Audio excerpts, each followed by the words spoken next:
என் அன்பு தங்கமே, இன்று உன் வராகி அம்மா உனக்கு ஒரு எச்சரிக்கையான பதிவோடு உன் முன்னால் வந்திருக்கின்றேன். இந்த விஷயம் உனக்கு தெரிந்திருக்கலாம் அல்லது தெரியாமலும் இருக்கலாம். தெரிந்திருக்கின்ற பிள்ளைகள் நிச்சயமாக இதை எப்பொழுதும் கடைபிடிக்கவும், தெரியாத பிள்ளைகள் இதை தெரிந்து கொண்டு எப்பொழுதும் இதன்படி நடக்கவும் இந்த அம்மா அறிவுறுத்த வந்திருக்கின்றேன். என் குழந்தையே, கஷ்டங்கள் அதிகமாக வருகின்றது. பணம் வைக்கின்ற அறையான இந்த பீரோவில் நாம் வைக்கின்ற இந்த தவறான பொருட்களினால் அந்த பணம் அங்கே தங்காமல் போய் விடுகிறது என்று உன் அம்மா சொல்ல வந்திருக்கின்றேன். என் குழந்தையே, எப்பொழுதுமே இந்த வாழ்க்கையானது நமக்கு ஒவ்வொரு விதமான சூழ்நிலைகளை காண்பிக்கும் பொழுதும் அதனோடு வருகின்ற கஷ்டங்களை நம்மால் சமாளிக்க முடிவதில்லை.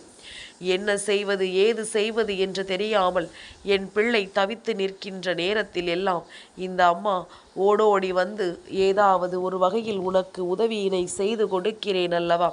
அந்த உதவியை நீ சரியாக என்னிடத்திலிருந்து பெற்றுக்கொள்ள தயாராகிவிட வேண்டும். என்னதான் இந்த வாழ்க்கையில் நமக்கும் பிரச்சனைகள் இருக்கின்றது, எவ்வளவுதான் நமக்கும் கஷ்டங்கள் இருக்கின்றது, ஆனாலும் நாம் மட்டும் ஏன் இப்படி உடைந்து போகின்றோம்? மற்றவர்கள் எல்லாம் எத்தனை தைரியமாக இருக்கின்றார்கள் என்று நினைத்து வருத்தப்படுகின்றாய் அல்லவா? என் குழந்தையே, அவர்கள் எல்லாம் தெய்வத்தின் குரல் கேட்டு தெய்வம் சொல்கின்ற விஷயம் என்னவென்று கேட்டு அதன்படி நடந்து கொள்கின்றார்கள். நீயும் அதன்படி நடந்து கொண்டாயானால் உன்னுடைய கஷ்டங்களும் உன்னுடைய துன்பங்களும் உன்னை விட்டு விலகி ஓடிவிடும் என்றுதான் உன் அம்மா நான் சொல்கின்றேன். என் பிள்ளையே, வாழ்க்கை நாம் எதிர்கொண்ட விதமாகவும் நாம் நினைக்கின்ற விதமாகவுதான் இருக்கும் என்று ஒருபோதும் எண்ணி விடாதே. நீ நினைப்பதும் அங்கு நடப்பதும் வேறு வேறாக இருக்கின்ற வாய்ப்புகள் அதிகம். அதனால் என் குழந்தையே, உன் வாழ்க்கையில் உனக்கு நான் நடத்தி கொடுக்கின்ற விஷயங்களை சரியென பெற்றுக்கொண்டு இந்த வாழ்க்கை உன்னை தேடி வருகின்ற ஒவ்வொரு உண்மைகளையும் என்னவென்று புரிந்து கொள்ள நீ தயாராக இருக்கிறாயா என்று ஒரு முறை சிந்தித்து பார். இத்தனை நாளுமே நாம் நமக்கான துன்பங்களை எல்லாம் எந்த வகையில் எல்லாம் சந்தித்தோம் என்று ஒரு முறை யோசித்து பார். வராகி நமக்கு என்னென்ன விஷயங்களை எல்லாம் சொல்லி கொடுத்திருக்கிறாள் என்று சற்று சிந்தித்து பார். என் பிள்ளையே, நம் வாழ்க்கையில் நமக்கென நடக்கின்ற ஒவ்வொரு துன்பங்களுக்கு பின்னாலுமே முதன்மையான இடத்தை பிடித்திருப்பது அந்த பணம்.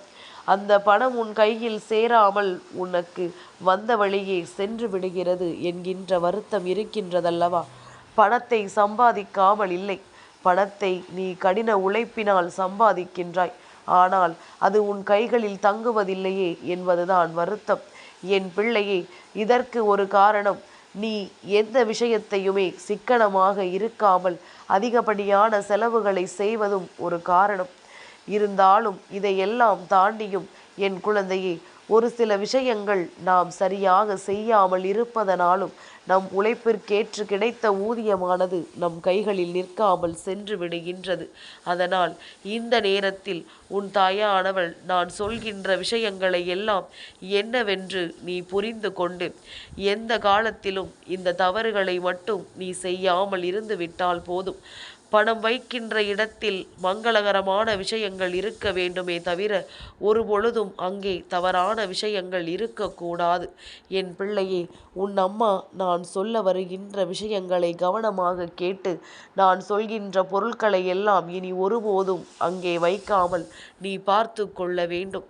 பல முறை உனக்கு அம்மா சொன்ன பரிகாரங்களில் சில விஷயங்கள் முடிச்சாக கெட்டி பணம் வைக்கின்ற அறையில் வைக்கச் சொல்லி இருக்கின்றேன். அதையெல்லாம் என் குழந்தை நீ சரியாக பின்பற்றுகிறாய் என்றால் நிச்சயமாக கஷ்டங்கள் அதிகமாக வராது. அந்த வகையில் இன்று நான் சொல்கின்ற விஷயம் என்னவென்று கட்டாயமாக நீ தெரிந்து கொள். உன்னுடைய இல்லத்தில் பணம் வைக்கின்ற பீரோவினுள் முதலில் உடைந்த பொருட்கள் எதுவும் இருக்கக்கூடாது. அதாவது பீரோவில் இருக்கின்ற கண்ணாடி உடைந்திருப்பதோ அல்லது வேறேனும் பொருட்கள் உடைந்து விட்டது, அதை நான் பத்திரப்படுத்தி வைத்துக் கொள்கிறேன் என்று சொல்லி உன்னுடைய பீரோவில் தூக்கி வைப்பதோ ஒருபோதும் கூடாது. பணம் என்பது லக்ஷ்மி தாயானவள் தங்கி இருக்கக்கூடிய ஒரு விஷயம். அந்த இடத்தில் நாம் எக்காரணம் கொண்டும் வேறு எந்த பொருட்களையும் அம்மாவை அவமானப்படுத்தும் விதமாக வைத்துவிடக் கூடாது. பழைய பொருட்களும் உடைந்த பொருட்களும் இருக்கின்ற இடத்தில் தெய்வம் எப்படி வந்து தங்கும் என்பதனை முதலில் நீ புரிந்து கொள். லக்ஷ்மி தாயானவள் அதில் அமர்ந்து விட்டால் மட்டும்தான் அங்கே அது பெருகும் என்பதனை முதலில் நீ புரிந்து கொள். என் பிள்ளையே, இத்தனை நாளும் நீ அனுபவித்த வேதனைகளுக்கு இது கூட ஒரு காரணமாக இருந்திருக்கலாம் என்பதனை முதலில் நீ புரிந்து கொள். அது மட்டுமல்ல, அடுத்ததாக பழைய இரும்பு துண்டுகள், தேவையில்லாத பொருட்கள் என்று எதையுமே அங்கு போட்டு வைத்து விடாதே. என் குழந்தையே, புது துணிதானே என்று சொல்லி ஒரு முறை உடுத்தினேன், நான் மீண்டும் இதை அணிவேன் என்று சொல்லி நீ உடுத்திய ஆடையை மீண்டும் மடித்து உள்ளே வைத்து விடாதே. துவைக்காமல், அதை சுத்தப்படுத்தாமல் அதை நீ அந்த பீரோவில் கொண்டு ஒரு பொழுதும் சேர்க்கக்கூடாது.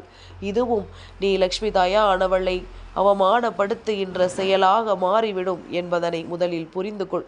அதுபோல கிழிந்த துணிகளை மடித்து உள்ளே வைக்க வேண்டாம். கிழிந்த துணிகள் என்பது அங்கே மீண்டும் உனக்கு பயன்படாத ஒரு பொருள், பயன்படாத ஒரு விஷயத்தை தெய்வத்தின் நடமாட்டம் இருக்கின்ற இடத்தில் வைக்கலாமா? ஒருபோதும் வைக்கக்கூடாது என் குழந்தையே. அதாவது, முதலாவது உடைந்த கண்ணாடி அங்கே இருக்கக்கூடாது. இரண்டாவது, பழைய இரும்பு பொருட்கள் அங்கே இருக்கக்கூடாது. மூன்றாவதாக, புதிய துணியை நீ அழுக்கோடு உள்ளே வைக்கக்கூடாது. நான்காவதாக, கிழிந்த துணிகளை நீ அதனுள் வைத்து விடக்கூடாது என் குழந்தையே. ஐந்தாவதாக, பீரோவினுக்குள் பணம் வைக்கின்ற அறையில் எந்த ஒரு குப்பைகளும் தூசுக்களும் இல்லாமல் நீ பார்த்து கொள்ள வேண்டும். நூலாம்படை இருப்பதோ, பூச்சிகள் தங்கி இருப்பதோ, இந்த மாதிரி எந்த ஒரு விஷயங்களும் அதனுள் இருக்கக்கூடாது. இதை நீ கவனமாக கவனித்து கொண்டு இருப்பாயானால் சர்வ நிச்சயமாக உன்னுடைய வாழ்க்கையில் பணவரவு அதிகரிக்கும். உன்னுடைய இல்லத்தில் பண தேவைகள் நிறைவேறும். பணம் நீ எதிர்பார்க்கின்ற இடத்திலிருந்து நிச்சயமாக உன்னை தேடி வரும். எதிர்பாராத இடத்திலிருந்து இந்த வாழ்க்கை உனக்கு கொடுக்கின்ற எல்லா விஷயங்களையுமே உன்னால் நிச்சயமாக சரியாக பெற்றுக்கொள்ள முடியும். என்ன நடந்தாலும் எது வந்தாலும் இந்த வாழ்க்கையில் நாம் நினைப்பது போலத்தான் எல்லாமும் நமக்கு நடக்கும். எல்லாவற்றையும் கடந்து நமக்கு வேண்டாம் என்று ஒதுங்கி நின்றோமானால் அது எப்பொழுதுமே நம்மை வந்து சேராது என்பதனையும் நீ புரிந்து கொள்ள வேண்டும். இத்தனை மாற்றங்களையும் தாண்டி, இத்தனை விஷயங்களையும் உனக்கு நான் உன் முன்னால் சொல்கிறேன் என்றால் என் குழந்தைக்கு நிச்சயமாக வாழ்க்கையில் ஏதோ ஒரு நல்லது என் மூலமாக கிடைக்கப் போகிறது என்று அர்த்தமல்லவா? அதை நீ எக்காரணம் கொண்டும் தவிர்த்து விடாதே. உனக்கான விஷயங்களை பெற்றுக்கொள்ள எப்பொழுதுமே நீ தயாராக இருக்க வேண்டும். எந்த நேரத்திலும் இந்த வாழ்க்கை உனக்கு கொடுக்கவிருப்பதை நீ வேண்டாம் என்று சொல்லாமல் பெற்றுக்கொள்ள வேண்டும். நடப்பது எல்லாம் உன்னுடைய நன்மைக்குத்தான் என்பதனை உணர்ந்து கொண்டு உனக்கு கிடைக்கப் போகின்ற ஒவ்வொரு நல்ல விஷயங்களையும் சரியாக நீ பெற்றுக்கொள்ள எப்பொழுதுமே தயாராக இருந்து விட்டாலே போதும். இனி என்றும் என்றென்றும் இந்த வாழ்க்கை உன்னை அன்போடு அரவணைக்கும். என் குழந்தை, வேண்டி நிற்கின்ற எல்லாமும் உன் வசமாக மாறும்.